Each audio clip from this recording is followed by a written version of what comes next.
इनका हिसाब चुकाते चुकाते हम एक दिन खाक हो जाएंगे, हजारों राठौड़ मारे जाएंगे, लेकिन कुछ नहीं होगा। ये तुम्हारे और मेरे किसी टॉक शो की बात नहीं है मेजर, ये पूरी कायनात की बात है। इसलिए तुमने जो अपने सिर को मिट्टी में धसा रखा है शत्रुमुखी की तरह, उसे बाहर निकालो और देखो, विवेक का उपयोग करो, समझ जाओगे। ये डायलॉग आप लोगों ने किसी मूवी में देखा होगा, सुना होगा, याद होगा, नहीं याद आ रहा? इनोसेंट बच्चों पे शूट एट साइट का इनोसेंट AK-47 लेकर घूमते हैं हाथ में लॉलीपॉप की तरह। बच्चे नहीं है, टाइम बॉम्ब है साले, आतंकवादी के पिल्ले हैं। शायद अब याद आ गया होगा। अचानक से मैं ये डायलॉग क्यों बोल रहा हूं? क्योंकि ये डायलॉग केवल एक शाब्दिक रूप में लिखा नहीं गया है, अपितु हमारे भारत देश के ऊपर तंतोतंत लागू हुआ है। क्योंकि हमारे देश के अंदर इतने सारे शत्रु अंदर में बैठे हुए हैं, फिर भी संसद के अंदर राहुल गांधी जी को हिंसक कौन नजर आता है? ऑब्वियसली हिंदू। वो हिंदू समाज जिस समाज ने कभी भी अपने से होकर किसी के ऊपर आक्रमण नहीं किया, लेकिन वो समाज राहुल गांधी और उनके समर्थकों को कभी नजर नहीं आते, जो आए दिन देश के जवान जब अपने देश के लिए अपने प्राण बलिदानी के स्वरूप में देते हैं, तो उनकी पत्नी को देखकर कैसे कैसे कमेंट्स पास किए जाते हैं, उनके विरोध में कोई कुछ नहीं कहता है। नमस्कार साथियों, जय सनातन, स्वागत है आप सबका अपने यूट्यूब चैनल आशुतोष थॉट्स के अंदर, जहां हम बात करते हैं सत्य सनातन की और हमारे हिंदुत्व इतिहास की। आज के इस वीडियो के अंदर हमारे पास बहुत सारे टॉपिक है, उन सभी को एक साथ कवर करेंगे और समझेंगे कि आखिरकार देश के अंदर रह रहे शत्रुओं की मानसिकता कितनी निचली स्तर की है। चलिए आज का वीडियो आरंभ करते हैं। भारत को मिली हुई स्वतंत्रता ये केवल उपहार में या हमें किसी ने भेंट स्वरूप में नहीं दी हुई है। ये स्वतंत्रता हमने लड़कर लिया है, अपने प्राणों की आहुति को देकर लिया है। इसके लिए हमने भारी कीमत चुकाया है। माओ ने अपने बेटे को खोया है, पत्नियों ने अपने पति को खोया है और पतियों ने अपने पत्नियों को भी खोया है। प्रत्येक व्यक्ति ने अपने प्राणों की आहुति इस मां भारती की स्वतंत्रता के लिए और उस स्वतंत्रता को बचाने के लिए दिया हुआ है। लेकिन जिन व्यक्तियों को इस स्वतंत्रता की कीमत नहीं पता है, वो किस लेवल तक गिर सकते हैं, इसका जीता जागता उदाहरण आज इस वीडियो के अंदर आप लोग को देखने के लिए मिल रहा है। आप लोगों को नहीं पता होगा तो हमारे सियाचिन के ग्लेशियर में आग लगने की वजह से हमारे कई जवान वहां पर फंसे हुए थे। हमारे देवरिया के उत्तर प्रदेश के रहने वाले कप्तान अंशुमन सिंह जी, जो कि बलिदानी हो चुके हैं, अपने साथियों को बचाने के लिए इस आग में सीधे कूद पड़ते हैं। 3 साथियों को सुरक्षित बाहर भी निकाल लेते हैं, लेकिन जैसे उन्हें पता चलता है कि और अंदर साथी फंसे हुए हैं, वो बिना अपने प्राणों का विचार किए, बिना अपने बारे में सोचे, पुनः एक बार आग में जाकर कूद पड़ते हैं, अपने साथियों को बचाने में सफल भी होते हैं, लेकिन अपने प्राणों की आहुति देकर। अब जैसे उनके प्राण जाते हैं तो उसके पश्चात पूरे देश के नेत्रों में छलकने वाले अश्रु इसलिए थे क्योंकि केवल 5 महीने पूर्व ही उनका विवाह हुआ था। अभी उन्होंने केवल अपने वैवाहिक जीवन का आरंभ ही किया था और ये फोटो देखने के पश्चात जैसे ही हम लोगों ने देखा, प्रत्येक व्यक्ति का हृदय छलक के उठने लगा। लेकिन इनको देखने के बाद जैसे आपके नेत्रों से अश्रु छलके, हमारे देश में कुछ ऐसे लोग रहते हैं जिन्होंने भद्दे से भद्दे कमेंट करना आरंभ कर दिया। ये कमेंट बहुत लोगों ने कहा कि फेक है, ऐसा है, वैसा है। कोई भी हो इसके पीछे, कोई भी व्यक्ति हो, इसे पकड़ा जाए और इसे कड़ी से कड़ी, जितनी हो सके उतनी दंडात्मक कार्रवाई के साथ इसे वो शिक्षा मिलनी चाहिए। क्योंकि फेसबुक पर यह कमेंट किया गया है किसी व्यक्ति के द्वारा, अब जिसने भी किया है उसके ऊपर कार्रवाई नहीं होती है, तो एज अ भारतीय आपको और हमें शर्म आनी चाहिए। क्योंकि इस देश के अंदर जब भी कोई बलिदानी बलिदान देता है तो उनके ऊपर हंसने वाले इस देश के अंदर जीवित है, खुलेआम घूमते हैं और उनकी प्राणों की आहुति किनके वजह से जाती है पता है? आप लोग को दिखा दूं, ये कश्मीर का वीडियो है। इस कश्मीर के वीडियो को आप लोग एक बार ध्यान से देखिए और समझिए कि कश्मीर में आतंकवादी जो आए दिन आप हमारे भाइयों बहनों को मारते रहते हैं, उनको घर देने वाले आखिरकार कौन है?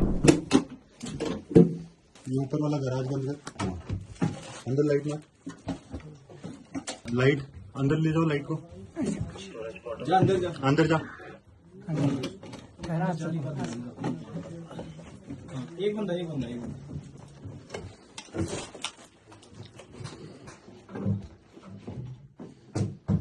अंदर पूरा, अंदर का पूरा वीडियो बनाना पूरा है। हाँ पूरा चारों अंदर जा, अंदर जा, जहां तक जा सकते हैं जाओ, सब अंदर।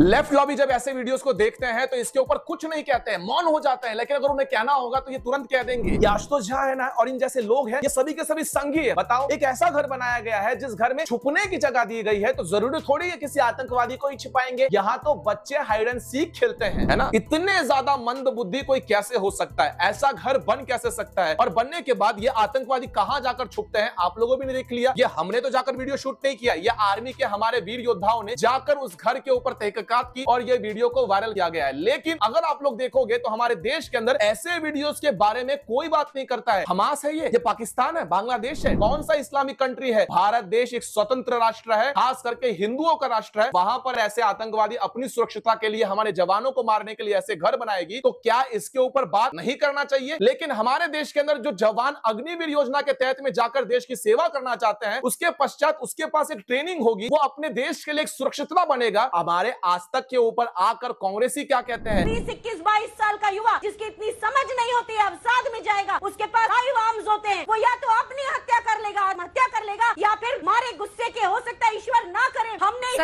अंजना जी, ये बहुत गलत है। देश का सैनिक जो 4 साल सेवा कर रहा है वो बंदूक लेकर के अपनी हत्या करेगा या किसी और की हत्या करेगा, ये कहना दुखद है।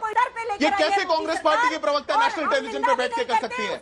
उसके पास बंदूक है, वो आतंकवादी नहीं है, वो देश का सैनिक है और सैनिक ये काम नहीं करता। अग्निपथ जैसे आप अपनी बात को विड्रॉ करिए, बहुत दुखद बात है। जिस तरह से देश के सैनिक के पास अगर बंदूक है तो वो क्या करेगा? बाहर किसी को मार देगा, ये कहने आप। आर्मी का जीप घोटाला किसने किया? नेहरू जी ने। आर्मी का बोफर्स घोटाला किसने किया? राजीव जी ने। आर्मी का सबमरीन घोटाला किसने किया? इंदिरा जी ने। आर्मी का अगस्ता वेस्टलैंड चॉपर घोटाला किसने किया? सोनिया जी ने। और इन सभी के सपूत उनके वंश के चिराग कहते हैं आर्मी की हमें चिंता है। राहुल गांधी और उनके समर्थकों के द्वारा बार बार आप लोग के दिमाग में यह बात डालने का प्रयास किया जा रहा है कि जो भारतीय जवान बनने जा रहे हैं, आप लोग अग्निवीर कहलाओगे, आप लोग को शहीद का दर्जा नहीं मिलेगा, आप लोग को कोई पैसे नहीं मिलेंगे, कोई कंपनसेशन नहीं मिलेगा, जबकि ये सारे के सारे दावे झूठ निकल रहे हैं। और ये बार बार इस चीज को पॉइंट आउट कर रहे हैं। एक तरफ एक वर्ग ये कह रहा है, जो हिंदू लड़कों को कहता है कि आप लोग अग्निवीर योजना के तहत में जवान ना बने, भारत देश की सुरक्षिता के लिए अगर आप लोग को जवान बनने का अवसर मिल रहा है तो आप लोग वो ना करें। लेकिन अगर आप लोग दूसरी तरफ देखने के लिए जाओगे तो मस्जिदों के इमामों को यह बात बताया जा रहा है कि मुस्लिम युवकों को अधिक से अधिक बताया जाए कि आप लोग अग्निवीर जवान का फायदा उठाए, लाभ उठाए, जवान बने। ये आर्टिकल्स आप लोग देखोगे तो इसमें स्पष्ट तरीके से आप लोग को समझ में आ जाएगा कि एक वर्ग बता रहा है बायकॉट करें और मुसलमानों को बताया जा रहा है कि आप इसका ज्यादा से ज्यादा लाभ उठाए। लेकिन मुझे अब तक ये समझ में नहीं आया कि राहुल गांधी आखिरकार हिंदू युवकों के मन में ये ऐसे अफवाह क्यों उड़ा रहे हैं और इनका क्या राजनीतिक स्वार्थ हो सकता है। ये समझने के लिए पहले उनके हिंदू द्वेष और हिंदू घृणा को समझना होगा, क्योंकि अयोध्या जीतने के पश्चात, और अयोध्या से याद आया कि ये कभी भी अयोध्या नहीं कहते हैं, कि ये कहता है अयोध्या अयोध्या अयोध्या। अयोध्या का कोई मतलब ही नहीं है, अयोध्या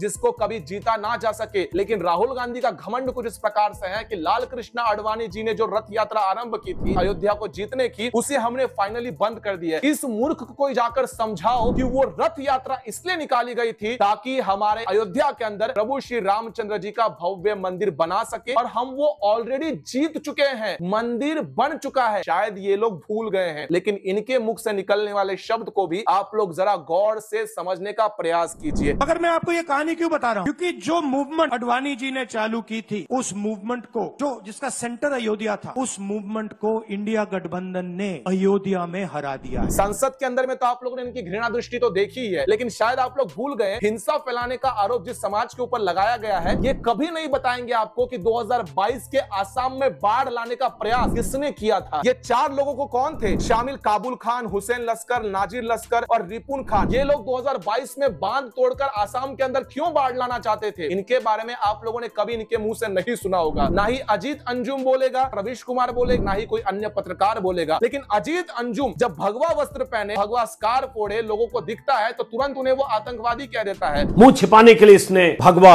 अंगोछा बांध रहा। दूर से वीडियो में दिख नहीं रहा, क्या पता उस पर जय श्री राम भी लिखा हो। ये ऐसा कॉकटेल जिसका सेवन करने वाले खुद को परम देशभक्त, भारत माता के सपूत और पक्के वाले सनातनी मां जय श्री राम का नारा, भगवा, चोला, अंगोछा या झंडा इन्हें बेलगाम होने की ताकत देता है। ये दलित या आदिवासी या SC ST कोई आफ्ताब, महताब या इमरान नाम का गुनाहगार मिला नहीं कि उसके गुनाह को बड़ी साजिश के तौर पर स्थापित करने में पूरा इकोसिस्टम जुट जाए। एक तरह से एक धर्म को फिर टारगेट करने का बहाना खोजना ठीक है। हिपोक्रेसी की भी सीमा होती है। आज के हमारे इस वीडियो का अंतिम पॉइंट है, थोड़ा सा पॉइंट को ठीक से समझने का प्रयास करिए कि आप लोगों ने इंस्टाग्राम के फीड में वीडियो अवश्य देखे होंगे अनिरुद्धाचार्य के बारे में। उनके बहुत सारे ऐसे बयान हैं जो कि बचकाने हैं, मैं ये स्वीकार करता हूं। लेकिन हमारा ये कहने का अर्थ है कि अगर आप अनिरुद्धाचार्य के विचारों का विरोध करते हैं तो बिल्कुल सही बात है, करना भी चाहिए। लेकिन आप उनके जैसे मस्तिष्क के ऊपर टीका लगाकर जब बाबा का रूप धारण कर आप ऐसे मजाकिया वीडियो बनाते हो तो हरी दुबे भाई, आप जो अपने वीडियो के माध्यम से साधुओं के वेशभूषा धारण करने के बाद जो मजाक उड़ाने का प्रयास कर रहे हैं और आपको देखकर और 10 लोग वो करेंगे, ये हम स्वीकार नहीं करेंगे। इसलिए पहले तो आपके ऊपर रैंडम सेना आक्रमण बोला, आपके वीडियो को डिलीट करवाया, आया और आने वाले समय में आप गिरफ्तार भी अच्छे से हो ही जाओगे। लेकिन इनको देखकर जो लोग मोटिवेट हो रहे हैं, आप लोग थोड़ा सा सावधान हटिए, क्योंकि ये लोग तो पैसे कमा लेते हैं। आप लोग का लोगों के हम लोग को व्यूज मिल जाएंगे, लाइक्स मिल जाएंगे, शेयर्स मिल जाएंगे। थोड़ा सा सावधानी होकर काम करें। अगर आपने गलती से भी किसी भी भगवाधारी का वस्त्र धारण करके, उनके जैसा वेशभूषा धारण करके भगवे के सनातन के प्रति टीका लगाकर ऐसी वाहियात वीडियो बनाई, तो एक्शन आपके ऊपर भी बड़ी कड़क तरीके से की जाएगी। और रही बात कथावाचकों के अंट संट बयानों का, तो भाई माफ करो, हम लोग कथावाचकों के ऐसे बयानों को कभी समर्थन ही नहीं करते हैं। मैंने इससे पहले भी, आज से 5-6 साल वर्ष पूर्व भी, मैंने बहुत सारे कथावाचकों के विरुद्ध में वीडियो बनाए थे, जो व्यासपीठ से अली मौला के गीत गा चुके हैं। फिर चाहे कोई भी हो, मुरारी बापू से लेकर चित्रलेखा जी तक, सबके विरोध में हमने बात की है। हम किसी व्यक्ति के विरोध में नहीं जाते हैं, उस व्यक्ति के